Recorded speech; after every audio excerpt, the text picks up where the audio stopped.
And welcome to another episode of Mindful Mondays. I'm Kanchi, the founder of Nama Meditation. Hi, I'm Akanksha. I'm a counseling psychologist. And we have an announcement to make today. We are going to have a workshop on the 27th of May on burnout. It's called Burnout to Bliss, where you will be able to identify, manage, and recover from symptoms of burnout in a calm environment. We have lots of fun activities, meditations, practical exercises, and healing sessions planned for you. And it will be a great way to come together with like-minded people to combat symptoms of burnout and to build your resilience. So if you're interested, please register at Nama Meditation website. The link will be in the description box and in our bios on Instagram. And we hope to see you there. So let's begin with what is burnout. Burnout is characterized by emotional, physical, and mental exhaustion that results from long-term and chronic stress. It is a common phenomenon that affects people in a variety of careers. But there is a stigma associated with the term burnout, and it's often misunderstood, which just makes the problem worse. It is pervasive and it affects individuals in all walks of life, whether you're a CEO or a stay-at-home parent. The stigma surrounding burnout often stems from the perception that the individual is weak or incompetent. Those who experience burnout are sometimes seen as unable to handle their responsibilities, and they're often stigmatized as not being resilient or not being tough enough. This stigma can prevent people from seeking the help and care that they need to deal with symptoms of burnout. And I want you to know that toughing it out or always being busy or pretending to be okay when you're not, these are not badges of honor. It is essential to identify that burnout is not a sign of weakness, but is a result of long-term and chronic stress.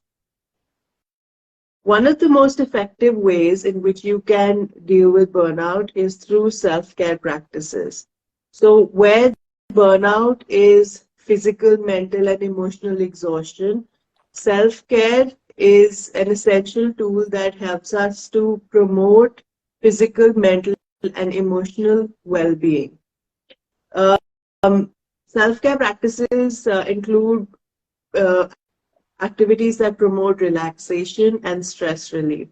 So meditations and talking to your friends, as Kachi will be talking about all the various things you can do for self-care.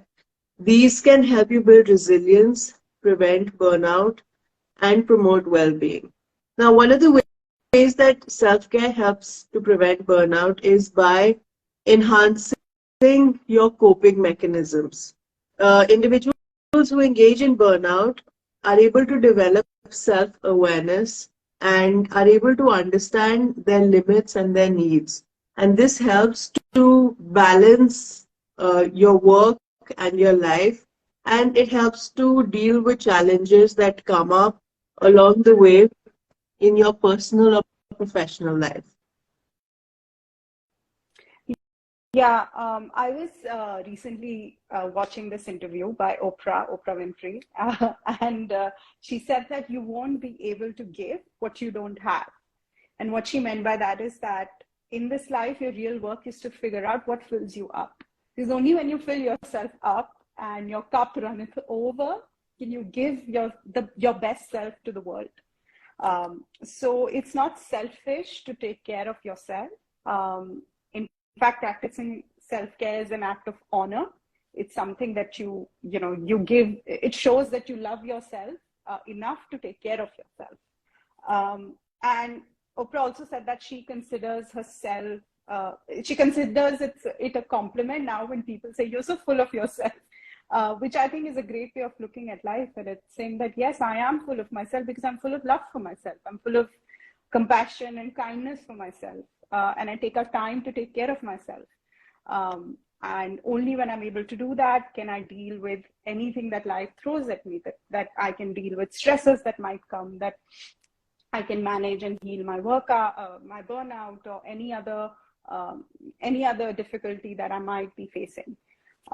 So how can we practice some ways of self-care? What are these ways that we can practice self-care? So, of course, taking a vacation, take a break, rest, go somewhere that you've never been before, try a new adventure.